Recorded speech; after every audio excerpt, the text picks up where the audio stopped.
Assalamualaikum warahmatullahi wabarakatuh. Jumpa lagi bersama saya Hadi di channel Ngulik Sejarah. Dan pada video kali ini saya akan kembali lagi membacakan suatu kisah misteri yang kali ini berjudul Susuk. Cerita kali ini ditulis oleh Om Ras. Nantinya kalian juga bisa mengunjungi tweet beliau secara langsung ya teman-teman. Yuk, daripada kita lama-lama, daripada penasaran bagaimana ceritanya, kita langsung saja menuju ke ceritanya. Namun sebelum itu, kalian subscribe channel ini untuk kalian yang belum subscribe ya teman-teman.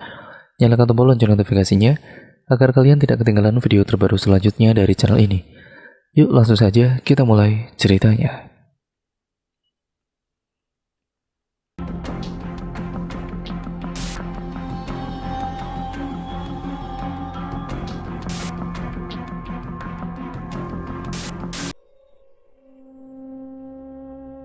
Ibu-ibu yang bergerombol di dekat gerobak sayur Bu Salma itu tampak berbisik-bisik ketika Najwa lewat di depan mereka. Entah apa yang sedang mereka gosipkan. Najwa segera mempercepat langkahnya. Ia sudah tidak enak hati sedari tadi. Suara klakson motor dari arah belakang mengejutkan Najwa. "Mau berangkat kerja kan, Wah?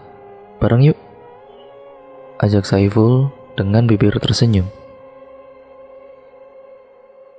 Ia menghentikan motor Supra kesayangannya itu tepat di depan Najwa dan yang biasa dipanggil orang-orang dengan sebutan Wawa. "Enggak, aku naik angkutan umum saja," tolak Najwa. "Ayolah Wah, sekalian ada yang mau aku ceritakan sama kamu." Najwa menghela napas panjang. Ia menoleh ke arah ibu-ibu yang masih menatapnya tajam sambil mencibir. Akhirnya Najwa pun naik ke atas motor Saiful, lalu dalam beberapa saat saja mereka sudah melesat meninggalkan ibu-ibu yang masih bergosip pria di dekat gerobak sayur Bu Salma. "Apa yang ingin kau ceritakan, Ful?" tanya Najwa ketika mereka sudah berada di jalan besar. Kau tahu Sana?" tanya Saiful. "Sana anaknya Mang Kasih?"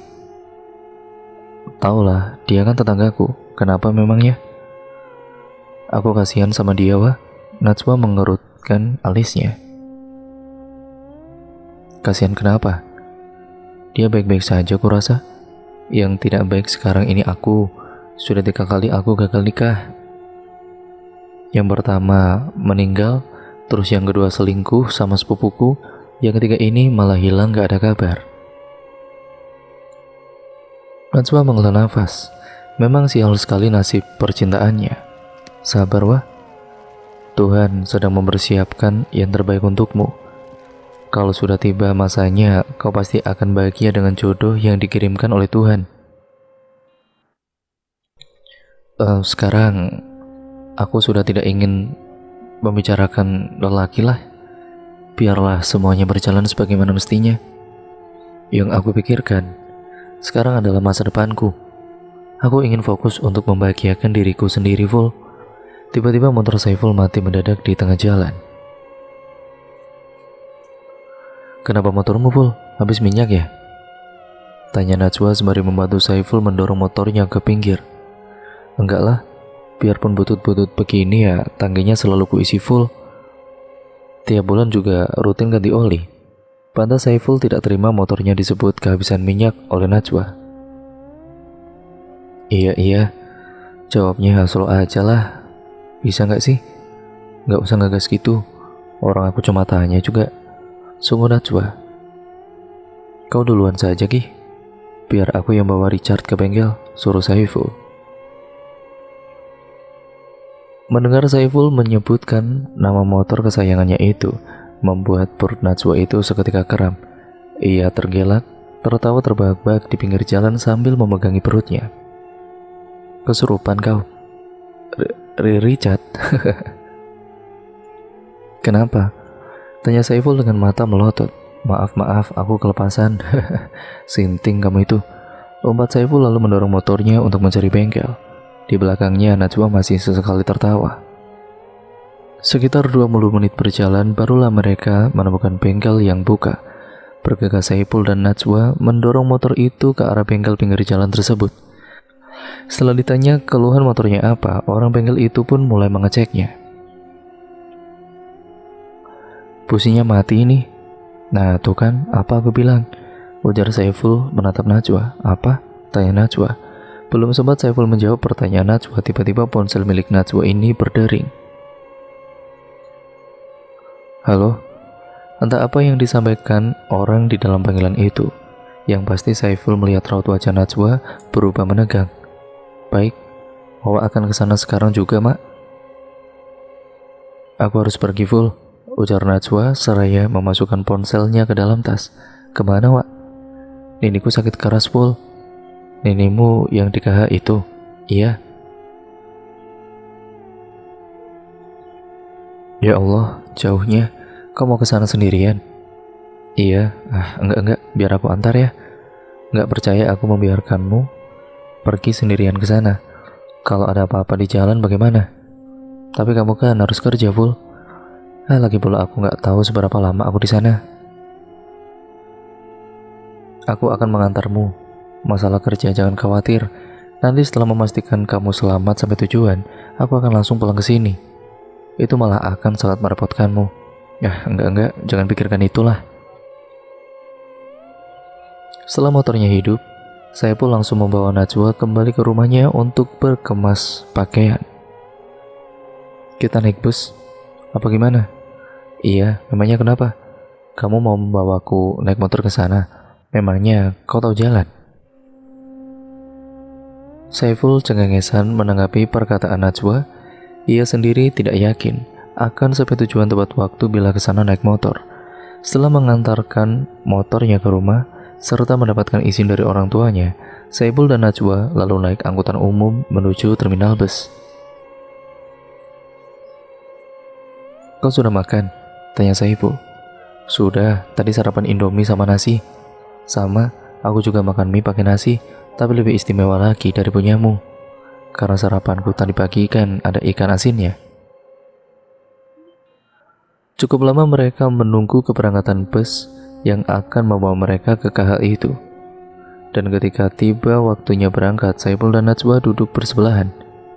Kalau kau ingin tidur, tidurlah, Wak. Ini nyender di sini, ujar Saiful menepuk pundaknya sendiri. Perjalanan panjang pun dimulai.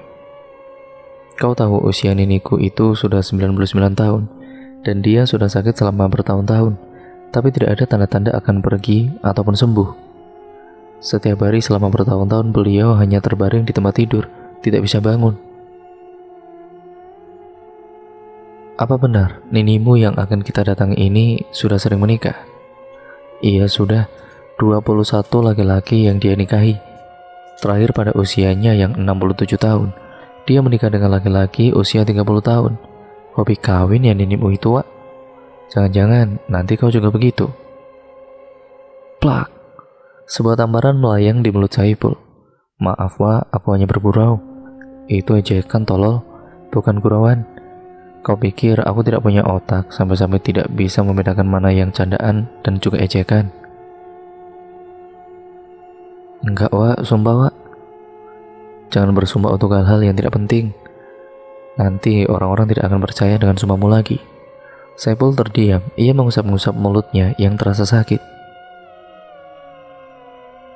Ketika bus berhenti di depan warung makan, Saiful dan Najwa pun ikut turun bersama dengan para penumpang lainnya. Kau duluan saja masuk ke dalam, Ful. Aku ingin ke toilet dulu, kata Najwa. Kau mau ku pesankan langsung makanannya enggak? Iya boleh, jawab Najwa dengan singkat. Toilet itu berada di samping warung makan, di sana gelap dan juga basah. Najwa bersama beberapa orang-orang penumpang lainnya memasuki toilet yang rupanya di sana ada sekitar 4 buah. Namun entah kenapa tiba-tiba Najwa merasa pusing. Ia terduduk di atas kloset, pandangannya berkunang-kunang, lalu suara-suara aneh mulai bermunculan di telinganya. Kemudian pintu diketuk. Kau sudah selesai apa belum? Ujar ibu-ibu di luar pintu toilet yang dimasuki oleh Najwa. Namun tidak ada jawaban hingga mereka akhirnya memanggil seorang laki-laki yang bekerja di warung tersebut. Ketika pintu dibuka, rupanya Najwa sudah dalam kondisi tidak sadarkan diri. Mereka membawanya ke depan dan berusaha untuk menyadarkan Najwa. Melihat orang-orang yang ramai di luar, Saiful bergegas menghampiri mereka dan ia begitu amat sangat terkejut kalau melihat Najwa yang sudah pingsan. "Teman saya kenapa?" tanya Saiful langsung menerobos orang-orang yang mendorong lelaki yang membantu Najwa tadi. Saiful mengambil alih tempat laki-laki itu, lalu meletakkan kepala Najwa di pangkuannya.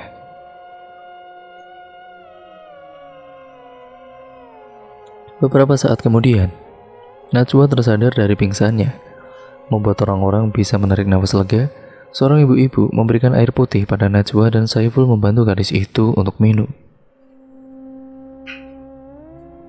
"Kamu kenapa, Wak?" tanya Saiful ketika keadaan Najwa sudah lebih baik.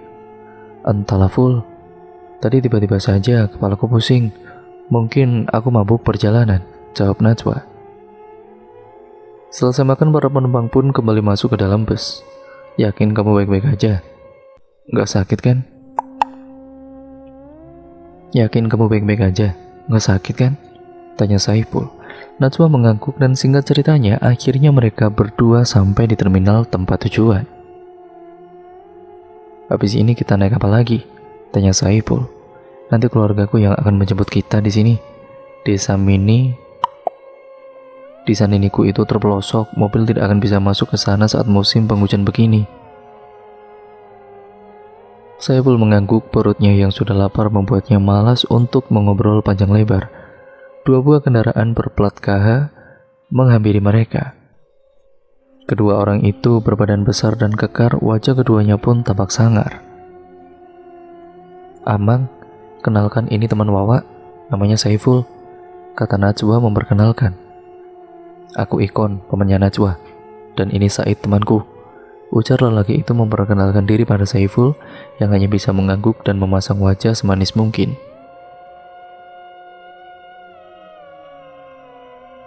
Baru beberapa kilometer mereka melewati jalan beraspal. Kini kendaraan bermotor itu pun berbelok dan memasuki jalanan tanah kuning yang sangat licin. "Hati-hati, Mang," ucap Saiful. Tapi rupanya kedua pengemudi kendaraan roda 2 tersebut sangat handal dalam melewati medan jalan yang begitu mengerikan tersebut. Ban terasa carcir-carcir melindas gundukan tanah, yaitu tanah kuning yang basah itu. Saiful hanya bisa berpegangan kuat-kuat pada behel motor tersebut. Setelah hampir setengah jam melewati jalanan itu, mereka pun sampai di sebuah papan tanda masuk desa Nininya Najwa. Sebuah rumah besar dengan halaman yang cukup luas terlihat mencolok dibandingkan rumah-rumah lainnya yang jauh lebih kecil di desa itu. Saat turun dari motor, Saiful memperlihatkan kakinya yang gemetaran pada Najwa. Di depan pintu sudah berdiri orang tua Najwa yang menyambut kedatangan mereka. "Ah, Saiful pun ikut ya?" "Iya, Cil. Saya nggak tega lihat Wawa sendirian kesini. Takut apa-apa terjadi sama dia," jawab Saiful sembari menyalami ibunya Najwa. "Terima kasih banyak ya, Pul. Sudah mau menemani Najwa kesini. Acil pun sebenarnya khawatir kalau dia sendirian kemari. Untungnya ada kamu yang ikut menemani." Saiful mengangguk sambil tersenyum. Mereka disuruh untuk ke dalam rumah yang langsung disuruh makan oleh ibunya Najwa.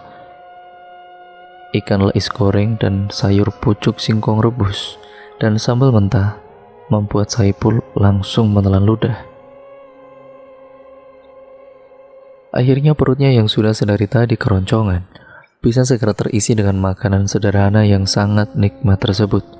Najwa pun sampai geleng-geleng kepala melihat Saiful yang sudah berkali-kali tambah nasi. "Rakusnya kamu, Ful," ejek Najwa. "Masakan ibumu itu terlalu enak, wah. Ayo, kau juga tambah nasinya, jangan malu-malu, Wak," ujar Saiful. "Ini rumah niniku, mana mungkin aku malu-malu," jawab Najwa. Selesai makan, Saiful langsung disuruh beristirahat di sebuah kamar oleh ibunya Najwa. Sementara Najwa sendiri, ia masuk ke kamar sang nenek.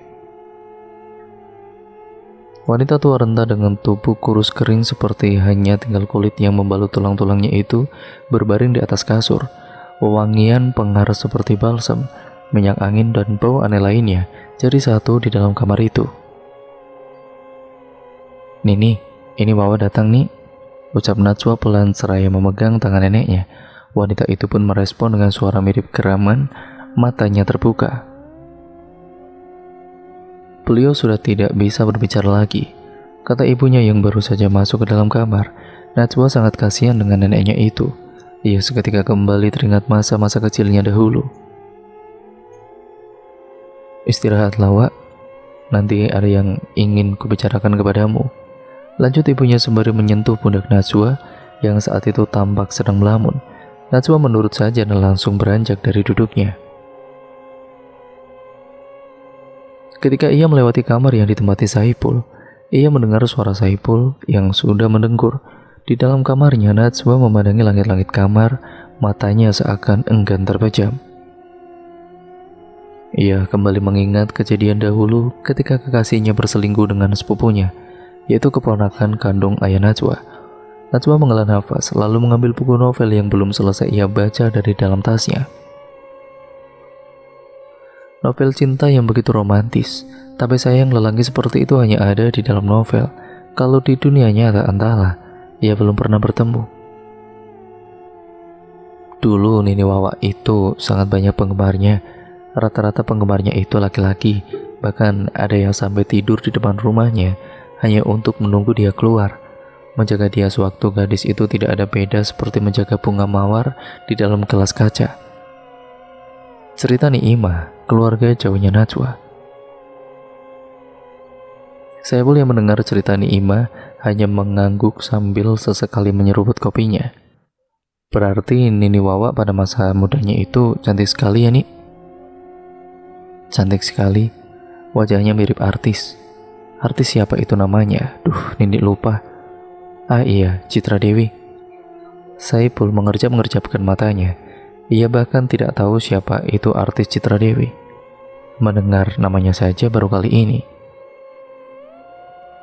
Karena Saipul tidak terlalu suka menonton film-film lawas, makanya dia tidak tahu banyak nama-nama artisnya. Pengetahuannya tentang artis-artis jadul sangat terbatas. Yang ia tahu hanya Susana dan Rhoma Irama itu saja. Angguk-angguk aja dari tadi. Memangnya kau tahu siapa artis yang dimaksud Nini?" ujar Najwa mencibir pada Saiful. "Tahu kok, yang main film sama Haji Rhoma Irama kan?" "Yang jadi apa coba?" "Jadi kekasihnya lah. Kau kira aku tidak tahu?" Sontak saja jawaban Saiful mengundang gelak tawa dari Najwa. Tidak henti-hentinya Najwa tertawa terbahak-bahak. Dalam film Berkelana, Citra Dewi itu berperan sebagai ibunya Rhoma, tahu? Dasar. Wajah Saipul memerah karena malu. "Iya deh, iya. Aku nggak tahu artis yang Ninimu sebut itu. Maklum aku kurang suka nonton film-film lawas." "Coba sekali-kali kamu nonton film-film lawas. Nggak kalah bagusnya kok sama film-film sekarang. Mana artis-artis zaman dulu itu cantiknya natural. Aktingnya juga bagus-bagus." "Kau tahu apa yang kurasa saat aku nonton film-film dengan gambar hitam putih? Seakan-akan aku berada di sana pada zaman itu. Pokoknya baguslah, susah aku jelasin. Kau pun tidak akan paham." "Wah, seleramu, Wak, luar biasa ya," puji Saiful. "Ya iya dong," sahut Najwa bangga. "Sayangnya mataku sakit bila melihat gambar hitam putih, Wak." Sedang asik-asiknya mengobrol, Najwa dipanggil oleh ibunya. Entah apa yang akan mereka bicarakan. Saipul hanya sepintas melihat raut wajah ibunya Najwa yang nampak beda. "Nih, sebenarnya ada yang mau saya ambil di dapur," ucap Saipul seraya beranjak dari duduknya. Perlahan-lahan ia berjalan ke arah di mana Najwa dan ibunya berada. Sayup-sayup dari dalam kamar yang tidak tertutup rapat itu, Saipul mendengar obrolan kedua anak beranak tersebut. Obrolan itu terdengar sangat serius. "Hanya kau satu-satunya yang bisa membantu Nini Moa, karena kau cucu pertama, tertua dan perempuan satu-satunya," ucap ibunya setengah memohon. Tapi bukan begini caranya, Ma. Aku tidak mau. Kan kita bisa coba berikhtiar dengan cara lain, selain menurunkan susuk itu kepadaku. Jawab Najwa dengan nada kesal. Ibunya terdiam, hening dan plak. Bau Saipul ditepuk oleh Niimah. Kenapa diam di situ? Ayo kita lanjutkan obrolan kita tadi. Nini rasanya senang mengobrol denganmu. Kamu jadi pendengar yang baik untuk Nini. Kalau cucu-cucu Nini yang lain, baru saja Nini mau buka mulut, mereka sudah pada kabur entah kemana. Saipul kemudian tersenyum.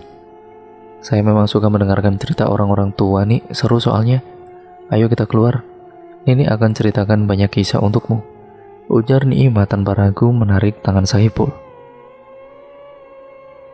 Tidak terasa 2 jam sudah berlalu.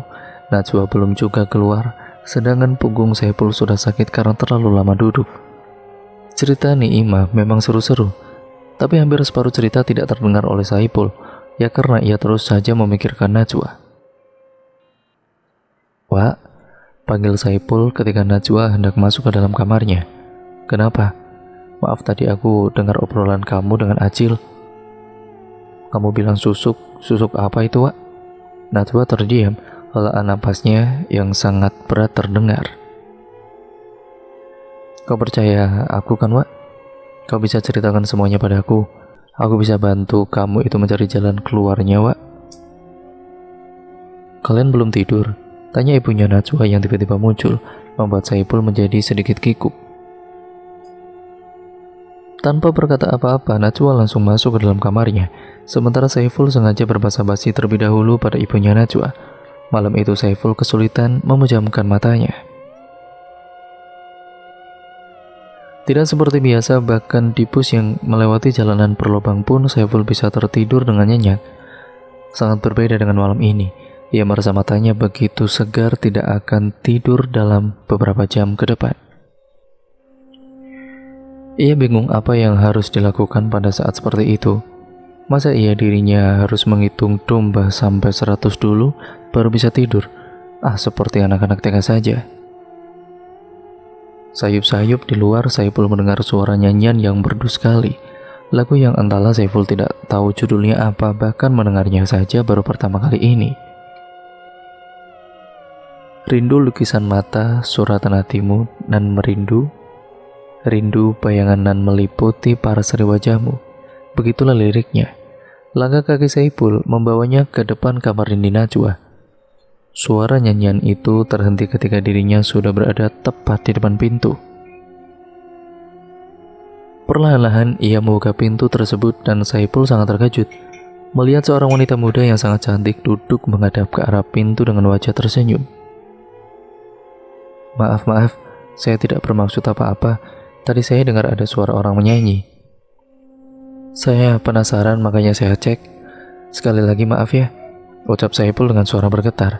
Cepat-cepat ia kembali menutup pintu kamar tersebut lalu kemudian pergi menjauh. Wajahnya berkeringat dingin. Malam itu Saipul tidak bisa memejamkan mata hingga sampai fajar menyingsing. Saipul masih teringat akan paras wanita cantik itu yang entah siapa. Ia sendiri pun tidak tahu. Ketika sedang duduk-duduk di teras, Saipul melihat Najwa yang sedang berjalan seorang diri dari samping rumah. Tanpa ragu Saipul mengejarnya sekedar untuk mencari tahu siapa wanita yang ia lihat malam tadi. Wak, kenapa? Kau punya sepupu cantik, kenapa tidak kenalkan padaku? Serang Saipul dengan pertanyaan yang langsung membuat alis mata Najwa menggerut. Maksudmu? Tadi malam ada suara wanita menyanyi, suaranya bagus. Tapi aku tidak pernah mendengar lagu itu sebelumnya. Dan saat aku mengikuti asal suara itu, aku melihat seorang wanita yang sangat amat cantik duduk menghadap pintu. Tentu saja ketika pintu terbuka, mataku dan matanya langsung bertemu. Setelah itu aku langsung panas dingin, salah tingkah. Kurasa aku sudah jatuh cinta pada pandangan pertama, cerita Saipul. Najwa menggelengkan kepalanya, ia juga meletakkan punggung tangannya di dahi Saipul, memastikan kalau sahabatnya itu tidak sedang sakit. Memangnya kamar yang mana yang kamu masuki? tanya Najwa kemudian. Tidak perlu ditanya dua kali lagi. Saipul menarik tangan Najwa dan membawanya ke sebuah kamar yang tidak lain merupakan kamar sang nenek. Tapi keadaan ruangan itu sangat jauh berbeda dengan yang tadi malam dilihat oleh Saipul. Najwa menatap Saipul yang tampak melongo bingung. Ini kamar perempuan yang kamu lihat itu? Dasar gila. Enggak, Wak. Iya maksudku, memang ini letak kamarnya. Tapi tadi malam aku lihat kamarnya itu tidak begini. Najwa langsung menarik tangan Saipul untuk mengajaknya berkenalan dengan sang nenek yang terbaring lemah di atas tempat tidur. Ini Saipul nih, temannya Wawa. Maaf mengganggu ya nih, ucap Najwa di dekat telinga neneknya. Nenek tua itu menggeram pelan sebagai tanda ia merespon ucapan Najwa. Setelah itu, kemudian ia dan juga si Saipul itu keluar. Intinya mereka keluar dari kamar tersebut dan berpapasan dengan ibunya Najwa yang membawa nampan besar berisi nasi sepanci beserta lauk pauk yang sangat banyak. Itu untuk nenekmu ya? Tanya Saipul. Iya, nggak salah tuh, banyak banget loh. Najwa tidak menjawab dan siang itu Saipul tertidur dengan sangat nyenyak di kamarnya, sementara Najwa diajak untuk berbincang serius oleh ibu dan saudara-saudara ibunya. Kasihan nenekmu, Wak. Kalau bukan kamu siapa lagi yang akan menggantikan beliau? Ucap adik sang ibu. Iya, Wak, nenekmu itu pasti sudah tidak kuat menahan rasa sakitnya, karena seharusnya nenekmu itu sudah meninggal. Tapi karena susuk yang masih melekat di tubuhnya itulah yang membuatnya sulit untuk pulang. Bahkan seluruh tubuhnya sudah mati, Wak. Kalian sudah gila, ha? Aku tidak setuju kalau Najwa yang harus menggantikan ibu. Itu salahnya kalau sejak awal sudah tahu efek susuk itu bagaimana. Kenapa tidak dipertimbangkan dari sebelum memasang susuk? Kenapa harus menyiksa anak cucu? Ujar Amang Ikon dengan gusar dengan suara menggelegar. Suara Amang Ikon tersebut membuat Saipul terkejut dan langsung bangun dari tidurnya. Lalu ia berjalan pelan keluar kamar untuk mendengarkan lebih jelas lagi tentang apa yang tengah keluarga Najwa bicarakan. Dan itu orang tuamu, Kon. Aku tahu, dan aku tidak pernah sekalipun menganggapnya orang lain. Hanya saja sikap dan caranya itu yang tidak aku suka. Kau sendiri apa tidak pernah memikirkan nasib anakmu? Bentak Amang Ikon pada ibunya Najwa. Hening. Pokoknya Najwa jangan pernah mau menyalin susuk itu. Kau sudah lihat bukan bagaimana susahnya nenekmu itu sekarang. Bahkan malaikat maut pun tidak sudi untuk menjemputnya. Najwa terdiam, kepalanya menunduk. Ia pun tidak pernah terpikir ingin memakai susuk. Meskipun sudah beberapa kali ia gagal menikah hingga menjadi bahan gibahan orang-orang. Saipul yang mendengarkan obrolan mereka tampak menghela nafas lega. Lelaki berwajah dan berpapakan bak seorang preman itu ternyata sangat perhatian dan menyayangi Najwa. Ia sangat menjaga Najwa sebagai keponakannya. Saipul salut terhadap sosok Amang Ikon. Malam itu sengaja Saipul menunggu Najwa yang sedari sore tadi pergi. Ketika dari kejauhan ia melihat kedatangan Najwa, Saipul lantas berlari mendekatinya. Najwa tampak kaget begitu tangannya ditarik Saipul. Namun meski begitu, ia tidak menolak saat Saipul membawanya pergi. Wak, kau tidak berpikiran untuk menyalin susuk itu kan? Kau menguping lagi ya? Ujar Najwa balik bertanya. Wajahnya benar-benar menunjukkan rasa ketidaksukaan akan sikap Saipul yang selalu menguping pembicaraan keluarganya itu. Aku tidak menguping. Ya, aku hanya mendengar obrolan kalian saja kok. Dan aku sangat setuju dengan apa yang Amang Ikon katakan. Najwa menepis tangan Saipul. Ia lalu berjalan pulang tanpa menjawab perkataan Saipul lagi. Saipul hanya bisa mengekor di belakang Najwa. Ia tahu Najwa pasti marah padanya. Sepanjang malam Saipul hampir tidak dapat tidur memikirkan Najwa, memikirkan persahabatan yang sudah cukup lama terjalin antara mereka berdua. Tentu Saipul tidak ingin Najwa tersalah jalan dengan menerima susuk neneknya itu. Keesokan paginya Saipul tampak kaget dengan banyaknya menu sarapan di dapur, ditambah lagi sikap keluarganya Najwa kepadanya. "Kau mau pulang hari ini kan, Pul? Makan dulu ya. Nanti amangku yang akan mengantarmu," ujar Najwa yang membuat Saipul seketika terhenyak. Tapi Wak, nanti kalau sudah sampai di sana tolong serahkan surat izinku ya, Pul," ujar Wawa tanpa sedikit pun memberikan kesempatan pada Saiful untuk berbicara. Akhirnya, mau tidak mau Saiful pun terpaksa untuk pulang, meskipun hatinya masih sangat ingin menemani Najwa. "Tolong jaga Najwa ya, Mang," ucap Saiful pada Amang Ikon sebelum lelaki itu pergi. Singkat ceritanya 2 bulan telah berlalu, Najwa belum juga kembali. Posisinya di tempat kerja pun kini benar-benar sudah digantikan oleh orang lain. Hari itu, Saiful yang tengah berkumpul dengan teman-temannya di ujung jalan melihat sebuah mobil Avanza hitam memasuki jalanan tersebut. Dan ketika melewati tongkrongan Saiful dan kawan-kawan, kaca mobil itu dibuka, terlihat seorang perempuan yang sangat cantik melambai ke arah mereka. Teman-teman Saiful yang duduk langsung berdiri menyapa perempuan itu.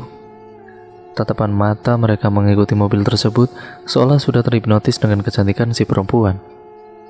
"Itu tadi Najwa?" tanya Akbar. "Astaga, cantik sekali Najwa," gumam Burhan. Ekspresi mereka sangat berbeda dengan Saiful. Lelaki itu malah tampak bingung pada perubahan Najwa. Tanpa basa-basi, ia menghidupkan Richard, si motor tuanya, mengikuti mobil yang berjalan pelan. Setibanya di depan rumah Najwa, perempuan itu pun turun dari mobil. Dari cara berpakaiannya, tidak jauh berbeda dari sebelumnya. Hanya saja aura kecantikannya sangat terlihat, bahkan mampu menghipnotis setiap mata yang memandangnya. Tanpa basa-basi, ia menghidupkan Richard, si motor tuanya, mengikuti mobil yang berjalan pelan. Saiful memarkirkan motornya di pinggir, lalu ia berjalan menghampiri Najwa. "Hai," sapa Najwa dengan senyuman yang sangat-sangat mempesona. "Kamu nyalin susuk itu ya?" tanya Saiful tanpa basa-basi. "Kamu itu bicara apa sih?" bentak Najwa. Kalau ia jawab iya, kalau tidak jawab tidak. "Jangan ngegas gitu dong," balas Saiful. "Lagi pula, kamu bertanya seperti itu untuk apa? Aku pakai susuk atau tidak, itu sama sekali tidak ada kaitannya sama kamu." Percekcokan antara keduanya terhenti ketika ayah Najwa keluar dari rumah. Rupanya sang ayah sudah kembali dari pekerjaannya di KT. Memang hampir 3 tahun ini hubungan antara ayah dan ibunya Najwa tidak lagi harmonis. Bila mereka bersama pasti selalu ada celah untuk bertengkar. Dan akhirnya ayah Najwa memutuskan untuk bekerja di KT, sementara ibunya pulang ke KH. Tapi di antara mereka belum terucap kata cerai sekalipun. Bahkan ayahnya masih rutin memberikan uang pada ibunya. Ayah Najwa menatap putrinya lekat, pandangan matanya sangat tajam. Tidak ada senyum sedikit pun di bibirnya kalau menatap Najwa. "Masuk, Pul," ajak lelaki itu pada Saiful. Saiful dan ayahnya Najwa mengobrol panjang lebar. Tampak sekali keduanya sudah sangat akrab. Semenjak kembalinya Najwa ke rumahnya, Saiful sudah beberapa kali melihat ia pulang dan pergi diantar oleh laki-laki yang berbeda-beda. Bagi Saiful, Najwa sangat berbeda sekarang. Seperti hari itu, Najwa diantar oleh seorang laki-laki berpakaian rapi dan menaiki mobil bagus. Beberapa ibu-ibu menatapnya tanpa berkedip, lalu setelah mobil yang membawa Najwa itu pergi, mereka pun mulai bergosip. "Sudah jadi pelacur rupanya," ujar salah satu ibu-ibu itu. "Jangan suka bergosip yang tidak-tidak, Bu. Ingat, kalian juga perempuan dan punya anak perempuan. Jangan sampai apa yang ibu-ibu katakan itu malah berbalik ke anak cucu ibu," ujar Saiful gusar. Meski kecewa pada sikap Najwa, Itu tidak membuat Saipul membiarkan saja orang-orang mengata-katai sahabatnya sedemikian rupa. Ibu-ibu itu terdiam dan menatap Saipul dengan wajah tidak senang. Meski kini Saipul tidak lagi dianggap teman oleh Najwa, tapi ia masih sangat peduli terhadap perempuan itu. Ia bahkan berencana untuk membuat Najwa kembali menjadi seperti yang dulu lagi. 4 bulan sudah kini Najwa katanya sudah menikah siri dengan seorang laki-laki berusia 40 tahunan yang merupakan seorang pengusaha yang sangat kaya raya. Kehidupannya yang dulu sederhana pun kini sudah jauh berbeda. Bahkan kini Najwa sudah mempunyai mobil dan sopir sendiri. Di rumahnya pun kini dia menggunakan jasa seorang ART. Namun di hari itu ketika menjelang maghrib, ada sebuah mobil lain yang singgah di depan rumahnya Najwa. Beberapa orang turun dari dalam mobil, sama sekali tidak ada senyum di wajah mereka. Beberapa ibu-ibu yang masih mengobrol di sebuah teras nampak memperhatikan orang-orang itu dengan rasa penasaran siapa kira-kira orang itu. Teman-teman Saipul yang berada di sekitaran situ lantas langsung memanggil Saipul agar melihat apa yang terjadi pada Najwa. Karena setibanya di depan pintu rumah Najwa, orang-orang tersebut langsung menggedor-gedor pintu dan meneriaki Najwa. "Dasar perempuan gatal, perusak rumah tangga orang, buka pintunya pelacur!" teriak salah satu ibu-ibu yang tampak sangat bernafsu ingin sekali masuk ke dalam rumah tersebut. Sontak saja dengan perkataan yang sangat kasar dan diucapkan dengan lantang tersebut, membuat ibu-ibu yang tadi mengobrol di teras rumah langsung mendekat untuk sekedar memuaskan rasa penasaran mereka yang di kemudian hari akan menjadi bahan gibah yang sangat panas. Saipul dan salah satu temannya yang baru tiba di sana langsung berusaha membubarkan orang-orang itu. Ibu-ibu yang menonton kejadian itu mulai berbisik-bisik ketika Saipul datang. "Ada apa ini?" tanya Saipul. "Perempuan yang berada di dalam rumah itu sudah merusak rumah tanggaku. Dia mengambil suamiku." "Perempuan yang mana, Bu?" "Itu nama teman saya. Mungkin Ibu salah rumah." "Tidak mungkin saya salah rumah. Orang suruhan saya sudah memata-matai suami saya.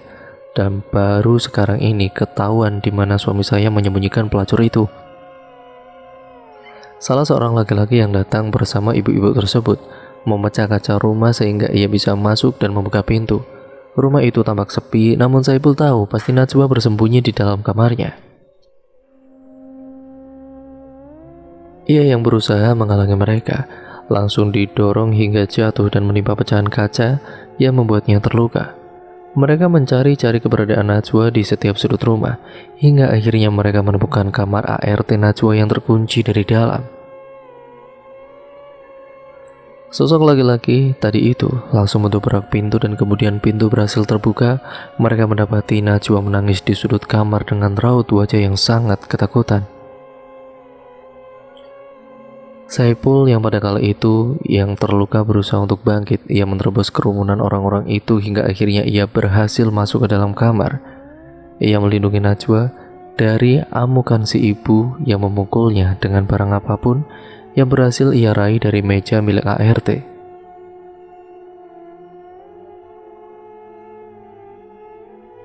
Hingga tidak lama kemudian, suara Pak RT dan juga gadis yang datang bersamaan menghentikan mereka semua. Saipul pun masih memeluk Najwa yang terisak. Rambut di atas kepala Najwa hilang tercabut saat ibu-ibu tadi itu menariknya dengan sangat kuat. Sementara Saipul sudah berdarah-darah, kepalanya juga sudah berdarah setelah dipukul dengan benda yang entah Saipul pun tidak tahu itu apa.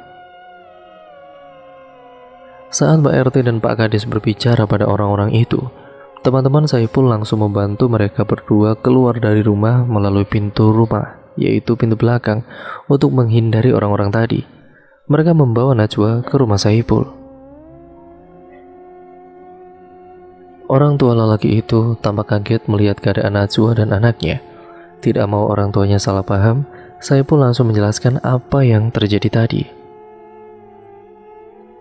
Untungnya, orang tua Saipul sangat baik, sehingga membiarkan Najwa tinggal di sana sampai keadaan aman. Mereka juga mengobati Najwa yang terluka. Sementara Saipul dipanggil oleh Pak RT ke rumahnya pukul 11 malam. Pak RT langsung pulang ke rumah. "Ya bagaimana nak?" tanya ayahnya Saipul. Mereka meminta Wawa untuk mengembalikan semua barang yang pernah diberikan oleh suami si ibu itu, dan juga meminta Wawa untuk meninggalkan suaminya. Kalau tidak, mereka... Cerita Saipul terhenti ketika ia melihat Najwa keluar dari dalam kamar. "Aku akan mengembalikan semuanya," ucap Najwa dengan suara bergetar. "Jadi benar, kau sudah menikah siri dengan lelaki itu?" tanya Saipul pelan. Najwa mengangguk. Ayah Saipul meninggalkan mereka berdua agar keduanya lebih leluasa untuk mengobrol. "Dan apa benar dugaanku kalau kau juga sudah menyalin susuk itu?" Lagi-lagi Najwa mengangguk. Ia sudah tidak ingin berbohong lagi pada Saipul, lelaki yang merupakan sahabat baiknya itu. "Wak, kau sudah sangat berubah sekarang. Kemana Wak yang dulu aku kenal?" Najwa menunduk.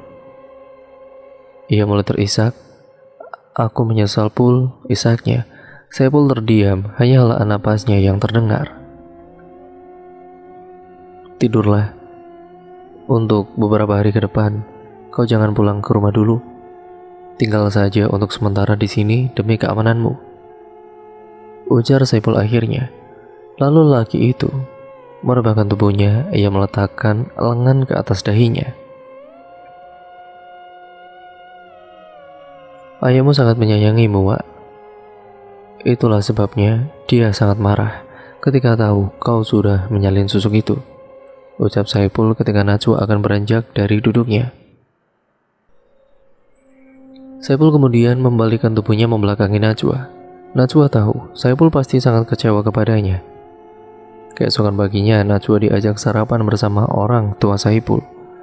Tapi di sana hanya ada mereka bertiga saja. Saipul pagi-pagi sekali entah pergi kemana. Selesai sarapan, ayah Saipul pergi ke sawah, sementara itu ibunya Saipul mulai berberes rumah dan memberi makan ayam-ayam peliharaan mereka. Najwa membantu ibunya Saipul mencuci piring kotor dan menyapu. Sekitar pukul 9-an, Saipul datang bersama laki-laki yang semalam datang ke rumah Najwa. Lelaki itu meminta surat-surat mobil dan barang-barang yang pernah diberikan suami siri Najwa padanya.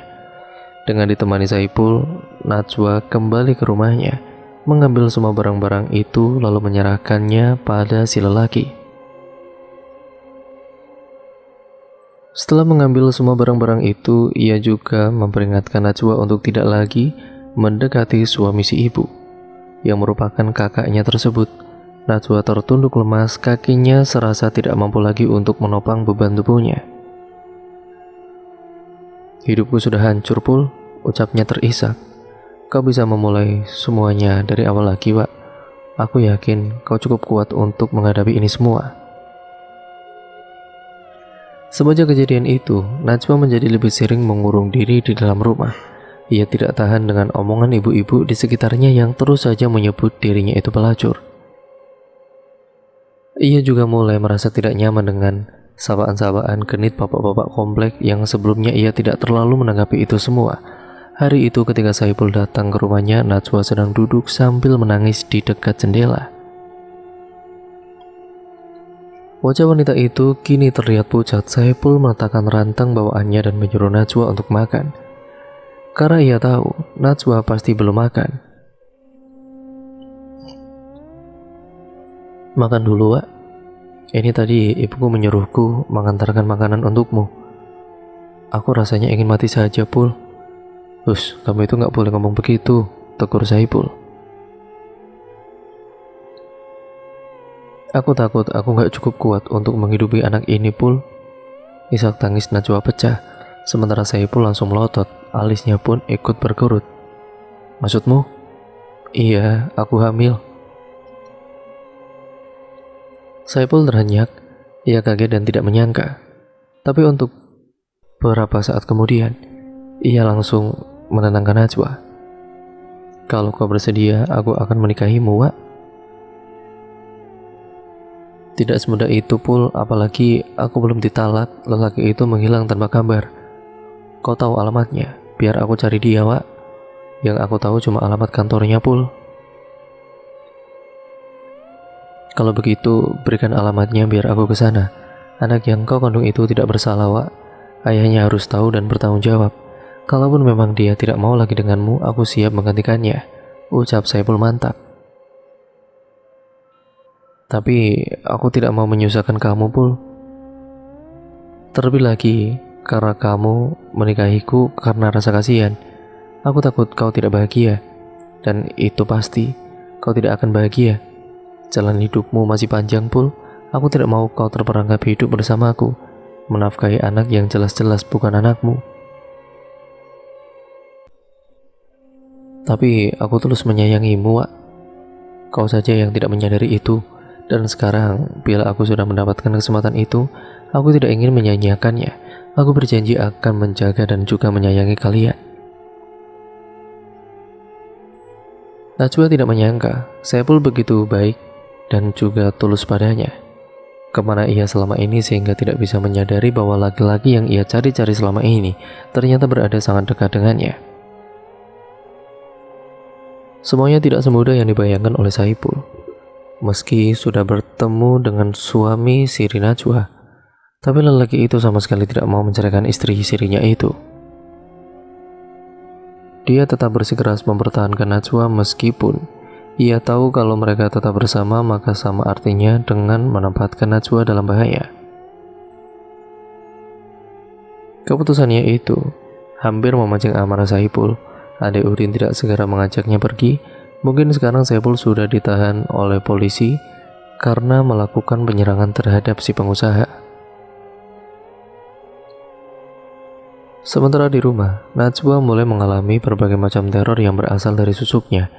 Mulai dari mimpi-mimpi aneh, suara-suara bisikan yang selalu terdengar ketika ia memejamkan mata dan masih banyak lagi. Rasanya aku sudah tidak tahan, Pul. Aku ingin melepaskan susuk ini, tapi aku tidak tahu bagaimana caranya. Kau serius? Najwa tidak menjawab, tapi kepalanya langsung mengangguk menandakan bahwa ia bersungguh-sungguh dengan kata-katanya. Aku bisa bantu. Dulu Udin pernah cerita kalau kakeknya di kampung merupakan orang yang paham dengan hal-hal yang mistis seperti itu, dan tidak sedikit orang-orang yang berobat pada beliau. Mungkin kalau kita menemui beliau, beliau bisa membantu masalahmu itu. Aku mau, Pul. Kapan kita ke sana? Saipul terdiam. Aku tanyakan Udin dulu, karena aku juga tidak tahu di mana kampung kakeknya itu. Setelah perpamitan pada Najwa, Saipul pun pergi.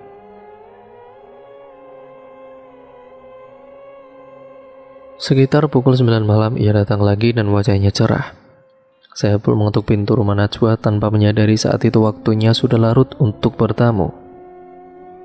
Setelah pintu terbuka, ia langsung mengabari bahwa Udin bersedia mengantar mereka esok hari untuk bertemu kakeknya. Karena kebetulan sekali, Udin yang merupakan pekerja di salah satu rumah makan itu mendapatkan libur beberapa hari dikarenakan orang tua bosnya meninggal dunia. Namun baru saja mereka duduk, beberapa orang bapak-bapak datang beramai-ramai ke rumah Najwa. Rupa-rupanya mereka menggerebek Najwa dan Saipul yang dianggap telah melakukan hal tidak senonoh di dalam rumah tersebut, padahal pintu rumah saat itu sama sekali tidak tertutup. Alhasil keduanya dibawa ke rumah ketua RT, bahkan kedua orang tua Saipul kemudian dipanggil ke sana. Saya tidak masalah kalau disuruh menikahi Najwa, Pak. Malam ini pun saya sanggup. Cuma masalahnya, suami siri dari Najwa ini tidak mau menceraikan dia, ujar Saipul yang membuat orang-orang itu terdiam. Akhirnya, Pak RT membuat keputusan. Beliau bersedia membantu mengurus masalah Najwa dengan suami istrinya. Tentu semua itu butuh waktu dan proses yang tidak mudah, ujar Pak RT mengakhiri pertemuan malam itu. Pagi-pagi sekali Pak RT dan Saipul menemui istri sah dari suami sirinya Najwa. Mereka meminta bantuan pada wanita itu untuk membujuk suaminya untuk menceraikan Najwa. Kalian tenang saja, aku akan urus semuanya. Akan aku pastikan dia menceraikan wanita itu, ujarnya dengan suara tegas. Terima kasih banyak, Bu, ucap Saipul. Hari-hari terlalu begitu cepat. Najwa telah benar-benar lelah menunggu proses perceraian yang tidak semudah dibayangkan. Apalagi suami sirinya itu benar-benar tidak mau menjatuhkan talak padanya. Tapi untungnya, semua itu di bawah pantauan istri sah suami siri Najwa. Jadi prosesnya tidak terlalu berbelit-belit. Di samping itu, Saipul telah membantu Najwa untuk melepaskan susuk yang telah tertanam di dalam tubuhnya. Susuk yang ada pada Bu ini hampir sama dengan kutukan. Selama susuk itu ada di dalam tubuhmu, maka kau akan terus dan terus gonta-ganti lelaki. Tidak peduli nyawamu sudah di ambang batas, kau tetap akan merasakan hasrat untuk menikah lagi, ujar kakeknya, yaitu kakeknya Udin, menatap Najwa. Saipul bergedik mendengar ucapan lelaki tua tersebut. Lalu bagaimana, apakah susuk itu bisa dilepaskan atau dibuang tanpa harus diturunkan? Tanya Saipul. Kai Ramsah menghela napas panjang. Matanya teralih menatap asbak rokok yang sudah dipenuhi dengan abu rokok tersebut. Sebelum menjawab pertanyaan Saipul, beliau lebih dulu menghisap rokok yang terselip di antara jari telunjuk dan tengahnya itu. Kalau susuk itu bisa dipasang, berarti susuk itu juga bisa dilepaskan. Tapi kata keluarga saya, susuk itu tidak bisa dilepaskan selain dengan cara diturunkan ke anak cucu. Itu tidak benar. Syarat seperti itu hanya jebakan, ujar Kai Ramsah sambil mematikan rokoknya yang masih tersisa setengah. Syukurlah, berarti kau bisa terlepas dari susuk itu, Wak.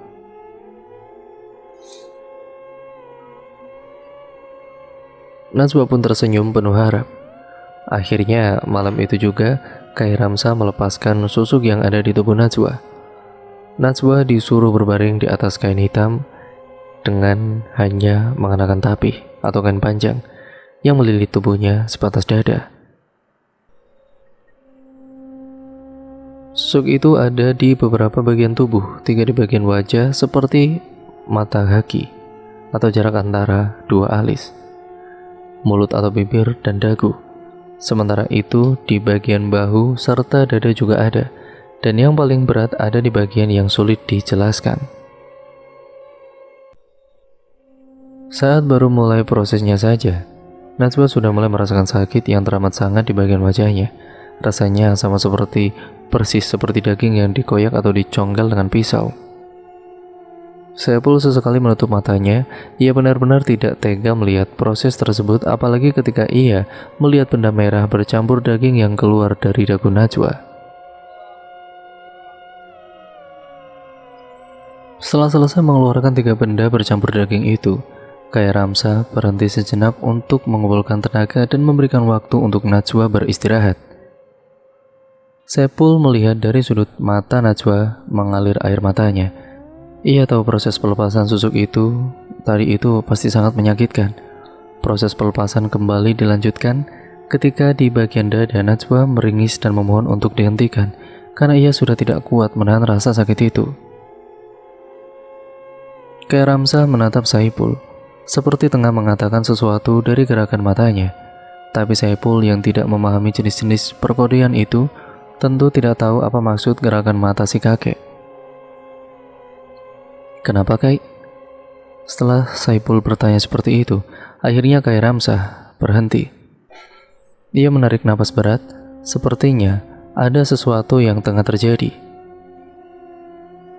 Ambilkan air putih itu, ujarnya menunjuk pada gelas air putih yang sudah terbuka sejak tadi. Setelah menerima gelas berisi air tersebut, Kai Ramsah langsung memberikannya pada Najwa, dan beberapa kali beliau mengusapkan air tersebut pada wajah Najwa. Hingga akhirnya Najwa kembali tenang. Lalu proses pelepasan susuk itu pun kembali dilanjutkan. Singkat ceritanya, beberapa saat kemudian semua susuk yang terpasang di tubuh Najwa itu pun berhasil dilepaskan. Tetapi setelahnya Najwa merasa sangat kelelahan. Sakit di sekujur tubuhnya sangat terasa, sehingga malam itu mereka terpaksa menginap di rumah Kai Ramsah. Oleh Kai Ramsah, Najwa dan Saipul dinasihati tentang banyak hal yang baik. Dan keesokan harinya ketika akan pulang, Najwa diberikan air putih di dalam sebuah botol yang diharuskan meminumnya sampai habis. Keadaan mulai membaik, namun sekitar seminggu setelah pelepasan susuk tersebut, wajah Najwa mulai ditumbuhi jerawat. Awalnya hanya 1 atau 2 jerawat yang muncul, namun lama-kelamaan jerawatnya mulai semakin bertambah banyak. Ketika diperiksa ke dokter, kata dokter itu hal yang wajar, karena saat itu Najwa tengah hamil. Singkat ceritanya, kehamilan Najwa kini memasuki usia 9 bulan. Setiap hari-harinya, selalu ada Saiful yang menemani. Bahkan Najwa sendiri yakini sudah tinggal di rumah Saiful. Karena seperti kata ibunya Saiful, beliau bisa mengawasi Najwa yang tengah hamil besar itu kapanpun. Jadi Najwa akan aman selama tinggal di sana. Saat tiba waktunya melahirkan pun, Saiful selalu berada di dekat Najwa untuk menemaninya, memegang erat tangannya. Meski bukan anak dari Saiful, tapi orang tuanya sangat menyayangi anak Najwa, sama seperti menyayangi cucu kandungan mereka. Najwa pun dijaga seperti anak sendiri. Pantangan-pantangan ibu setelah melahirkan pun Najwa jalani dengan hati bahagia. Meski ia dilarang makan ini itu dan ya oleh ibunya si Saiful itu ya dengan alasan kesehatan. Karena memang ibu yang baru melahirkan tidak boleh memakan makanan berminyak dan berbagai macam makanan lainnya yang termasuk dalam makanan pantang. Tapi tidak jarang Saiful membelikan makanan-makanan yang ingin Najwa makan secara diam-diam. Seperti malam itu, ia membawakan bakso martabak terang bulan untuk Najwa. Ia mengantarkannya, yaitu pun melalui jendela kamar, tanpa ia ketahui bahwa ibunya malam itu ada di kamar, yaitu di kamar Najwa tengah membantu Najwa untuk menidurkan bayinya. Mendengar Saiful yang meminta dibukakan jendela, ibunya langsung memberi kode pada Najwa untuk segera membukakan jendela. Sementara ibunya Saiful mendengarkan apa yang dikatakan oleh Saiful dengan alis berkerut. "Ini Wak, makan ya. Aku belikan untukmu bakso, martabak, dan terang bulan. Kasihan kamu setiap hari dikasih makan rebus-rebusan atau bakaran-bakaran saja," ujar Saiful berbicara dengan lancarnya. Padahal Najwa sudah memberikan kode gerakan mata padanya untuk memberitahukan keberadaan sang ibu yang berada di dalam kamar tersebut. Tapi yang namanya Saiful, ia tidak mengerti tentang kode-kodean seperti itu. "Oh, jadi ini yang kamu lakukan, Pul?" tegur ibunya yang langsung beranjak dari kasur. "Astaga, mati aku," ujar Saiful langsung kabur, tidak ingin kena semprot dari ibunya sendiri. "Dasar, apa tidak tahu apa? Makanan-makanan seperti ini pantang untuk ibu yang baru melahirkan. Ini makanan berlemak, berminyak, pedas. Kamu kan masih menyusui. Kalau makananmu tidak sehat, maka bayimu yang akan sakit." Akhirnya gara-gara perbuatan Saiful malam itu, Najwa lah yang terkena nasihat panjang lebar dari ibunya Saiful. "Nanti setelah pantang, jangankan bakso seperti ini, kamu mau makan naga pun ya bisa." "Tapi saya tidak meminta dibelikan ini semua pada Saiful, Bu," ucap Najwa membela diri. Iya betul, dia itu memang kurang ajar. Dan kalau dia ada lagi memberikan makanan-makanan seperti ini, jangan kamu makan ya. Kalau kamu sudah lewat masa pantang, ibu akan memasakkan makanan yang enak-enak untukmu. Setelah puas menasihati Najwa, ibunya Saiful pun keluar. Najwa menghela napas lega dan suara ketukan di jendela. "Maaf ya Wak, gara-gara aku kamu jadi dimarahi." "Itu bukan marah namanya. Ibu menasihatiku, besok kau jaga-jaga, karena aku yakin kau yang akan dimarahi." Mendengar itu, Saiful ketar-ketir. Kemarahan ibunya adalah yang sangat ia hindari. Kalau ayahnya yang marah, Saiful masih bisa menerima, karena mereka hanya akan saling diam-diaman. Itu pun kalau Saiful yang meminta maaf lebih dulu, maka marah ayahnya itu pun akan langsung hilang. Berbeda dengan ibunya yang akan memukul dengan benda apapun yang ada di sekitarnya. Dan tentu satu kesalahan Saiful itu akan diungkit ribuan kali oleh sang ibu. Benar saja, keesokan paginya Saiful dimarahi habis-habisan oleh ibunya. Bahkan wanita itu sesekali memukul sendok kayunya pada Saipul. Najwa yang melihat itu pun tampak tersenyum. Hangatnya keluarga yang satu ini, batin Najwa. Ketika usia anaknya sudah genap 6 bulan, Saipul melamar Najwa. Mereka menikah dengan sederhana, ayah Najwa pun datang. Tapi tidak dengan ibunya. Bahkan dari pihak keluarga ibu Najwa pun hanya Amang Ikon yang datang. Meski begitu, hal tersebut tidak mengurangi kebahagiaan yang Najwa rasakan. Aku berikan dan serahkan tanggung jawab atas diri Najwa padamu, dan tolong jaga serta sayangi dia sebagaimana aku menyayanginya, ucap ayah Najwa pada Saipul. Aku yakin kau akan mampu membahagiakan keponakanku ini, ujar Amang Ikon. Setahun berlalu, Najwa kini melahirkan anak hasil buah cintanya dengan Saipul. Tapi kehadiran anak kedua Najwa itu sama sekali tidak mengurangi kasih sayang keluarga Saipul terhadap anak pertama Najwa. Meskipun hidup dengan sederhana, tapi mereka menjalani hidup dengan sangat bahagia. Dan cerita pun akhirnya selesai sampai di sini ya teman-teman. Terima kasih untuk kalian semua yang sudah menyimak cerita yang begitu panjang ini, dan sebelumnya saya ucapkan minta maaf karena mungkin narasi saya kurang jelas ataupun artikulasi saya mungkin banyak salahnya ya teman-teman. Terima kasih atas support kalian selama ini. Untuk kalian yang belum subscribe channel ini, nyalakan tombol lonceng notifikasinya agar kalian tidak ketinggalan video terbaru selanjutnya dari channel ini.